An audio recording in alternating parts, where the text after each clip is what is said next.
A long, long time ago in a land far, far away, a man once said, "Hey there, you chicken nuggets, it's me, Carl. Welcome to Grow TV." Welcome to Grow TV. Hosted by Carl. Where we have fun with our friends, talk about Jesus, and go over everything the Bible has to offer. Now once again, welcome to Grow TV. Well, hello and welcome once again to the land of the EverAfter storybook. Where am I, you may ask? Well, I'm in the never-ending enchanted forest. Do you know what kind of animals you can find in the enchanted forest? Dragons, trolls, flying horses, firebirds, water dogs, and squirrels. There's nothing special about the squirrels, but it is a forest and they are everywhere. Do you know what happens in enchanted forests? Battles, wars, and with every battle or war, there's always a hero. You know what I mean? Like a knight in shining armor. A person who comes to save the day. A mighty warrior and who is in the face of complete disaster is strong, calm, and composed. You know, like me. The thing is, that's not me. And that'll never be me. You wanna know why? Because how can one person overcome such obstacles? How can one single human being conquer something that is so staggering? Now don't get me wrong, I know it happens. Because I've seen it all the time. I've seen the Prince Charming fight off all the evildoers. I saw Mulan fight off a whole bunch of bad dudes in the battle. But me? Come on. Could you imagine that? Imagine me on the battlefield. While everyone is fighting for their loved ones in the kingdom of whatever land, I'm over here wondering what I'm gonna eat next. Or if I can get an extra pair of metal shoes because these ones are pinching my feet.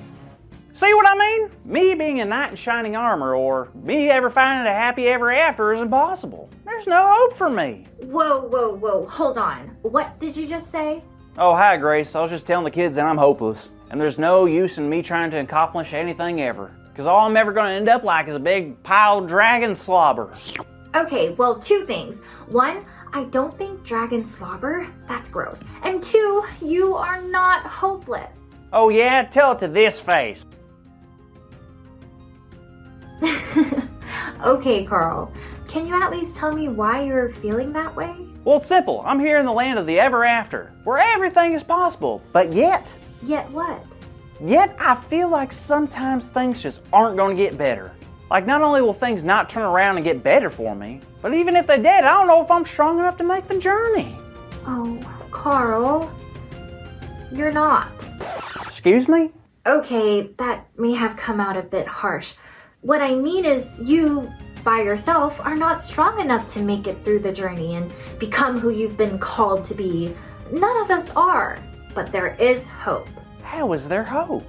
Well, look at Ruth.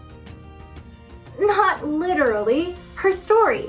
You remember she had lost her husband and now went to live with her mother-in-law. You remember her name? Sure I do. Quick kids, what's Ruth's mother-in-law's name? Are you sure? Okay. Yes, her name is Naomi. Wink. Good job, Carl. Yes, and it was at this time Ruth needed to find a job so she could start bringing home food for them both. What job did she get? Was she like a cashier at a supermarket? Or how about a chef? An astronaut? What? Well, she found a field that was filled with workers, and so she began to follow the workers who were collecting all the crops and picking up all the leftovers that they had left behind. Wait, so she was just getting leftovers from the stuff that people didn't want to keep? That's a bummer. Yeah, but what's cool is, even though Ruth wasn't probably the happiest or in the best situation, she did what she needed to do to survive and take care of herself and Naomi. You know what? That's pretty cool. It really was. So anyway, while Ruth was out in the field, a man named Boaz noticed her. Boaz. Boaz. That's a funny name. Boaz. Boaz asked a friend who she was, and once he found out her story, he went to talk to her. Oh no, she wasn't in trouble for taking her leftover crops, was she? The opposite. Boaz went over and encouraged her. He gave her bread to eat till she was full, and then he did the coolest thing. No way! What? Boaz did a triple backflip into a Cincinnati tuba? No. Oh, well, I just assumed because he said he did the coolest thing. Well, what he did was tell all of his friends and other workers to drop extra grain for Ruth to take home. Aw, that's so sweet. Wait a minute. What? Does Boaz have a crush on Ruth? Well, I don't want to spoil the story for you, but maybe. No way! This really is a fairy tale, Grace! So what happens next? Does Ruth fall into a deep sleep and Boaz has to rescue her? Oh no, does Boaz get captured and Ruth needs to rescue him? Whoa, Carl, you're getting ahead of yourself. There definitely is more to the story, but for now, let's focus on the fact that Boaz helped Ruth and Naomi have hope again, because his actions toward Ruth were very gracious. Seems like it. Wow, that's super encouraging. Ruth and Naomi lost so much and it seemed like all hope was lost. But then this happens. Exactly. That's why I wanted you to hear this.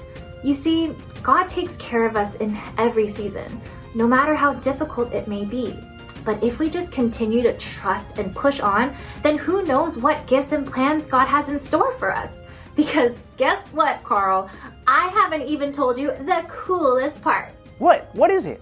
Boaz is actually a part of Naomi's family. They're related. What? Are you kidding? Nope. So when Naomi found out Ruth had met Boaz, she was excited. Because Boaz was what they called a kinsman redeemer, which meant if Boaz married Ruth, he would be able to provide for her and Naomi by law. No way. Wow, God really is full of surprises.